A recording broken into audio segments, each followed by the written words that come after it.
ఈ రోజు నేను ఇక్కడనే మీకు అందరినీ ఒకటే కోరుతున్నా, రాయలసీమలో ఇక్కడ రాయలసీమ బిడ్డని నేను కూడా ఈ రాయలసీమ గడ్డ మీదనే పుట్టాను. రాయలసీమని రత్నాల సీమగా తయారు చేసే బాధ్యత నాది.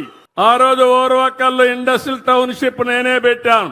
జయరాజ్ ఇస్పాత్ అయితే 2000 కోట్లతో ఆ రోజు ఇండస్ట్రీ బిట్టింగ్ కొన్ని వచ్చాయి. నేను అడుగుతున్నా, 5 ఏళ్లు వేరే పార్టీ అధికారం ఉన్నాం, వాళ్ళ పార్టీ పేరు కూడా నేను చెప్పాలన్నా తమ్ముళ్ళు మిమ్మల్ని అడుగుతున్నా, చెప్పాలన్నా ఆడబిడ్డలను మిమ్మల్ని అడుగుతున్నా, ఎక్కడైనా ఒక తట్టె మట్టేశారా అని మిమ్మల్ని అడుగుతున్నా, రోడ్లు గుంతలు పెట్టారా లేదా అని మిమ్మల్ని అడుగుతున్నా, గుంతలు పూడ్చామా లేదా అని మిమ్మల్ని అడుగుతున్నా.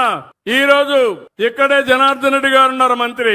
నేను వచ్చిన తర్వాత ఒకటే మాట చెప్పాను, గుంతలు లేని రోడ్లు తయారు చేయడం ఎన్డీఏ విధానం అని. ఈ రోజు ఆ పనికి కూడా శ్రీకారం చుట్టాం. చాలా వరకు పార్ట్ హోల్స్ అన్ని కూడా పూర్తి చేశాం, క్లియర్ చేసేసాం. అది ఎన్డీఏ ప్రభుత్వం యొక్క సమర్థత అని చెప్పి కూడా నేను మీకు తెలియజేస్తున్నా.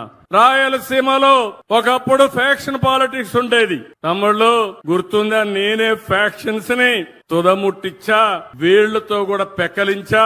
ఈ రోజు ఏ గ్రామంలో కూడా ఫ్యాక్షన్స్ లేవంటే దానికి కారణం తెలుగుదేశం ప్రభుత్వం అవునా కాదా అని మిమ్మల్ని అడుగుతున్నా. దానివల్ల అభివృద్ధి సాధ్యమైంది. ఒకప్పుడు అభివృద్ధి రాయలసీమ అంటే అందరూ భయపడిపోయేవాళ్లు. గ్రామాలు ఫ్యాక్షన్ రాజకీయాలతో ఫ్యాక్షనిజంతో పూర్తిగా నిర్వీర్యమైపోయి మనవలు ఎగతాళి చేసేట్టుగా సినిమాల్లో తీసేవాళ్లు. ఈ రోజు అలాంటి రాయలసీమ వేరే జిల్లాల కంటే బ్రహ్మాండంగా అభివృద్ధి చేసే బాధ్యత ఈ ఎన్డీఏ ప్రభుత్వం తీసుకుంటున్నామని చెప్పి కూడా నేను మీకు తెలియజేస్తున్నా.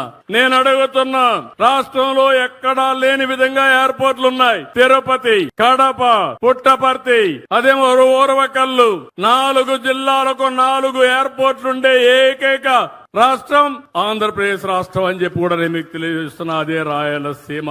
రోడ్లు చూడండి, 4 లేన్ 8 లేన్ రోడ్లు. తిరుపతికి పోవాలంటే నేరుగా నంద్యాల, కడప, తిరుపతి. ఈ పక్క బెంగళూరు నుంచి హైదరాబాద్, అనంతపురం నుంచి తిరుపతి. ఏ ప్రాంతానికి పోయినా ఈ రోజు నేషనల్ హైవేస్ అన్ని కనెక్షన్స్ వచ్చాయంటే అది తెలుగుదేశం పార్టీ చూపించిన చొరవ అని చెప్పి నేను మీకు తెలియజేస్తున్నా.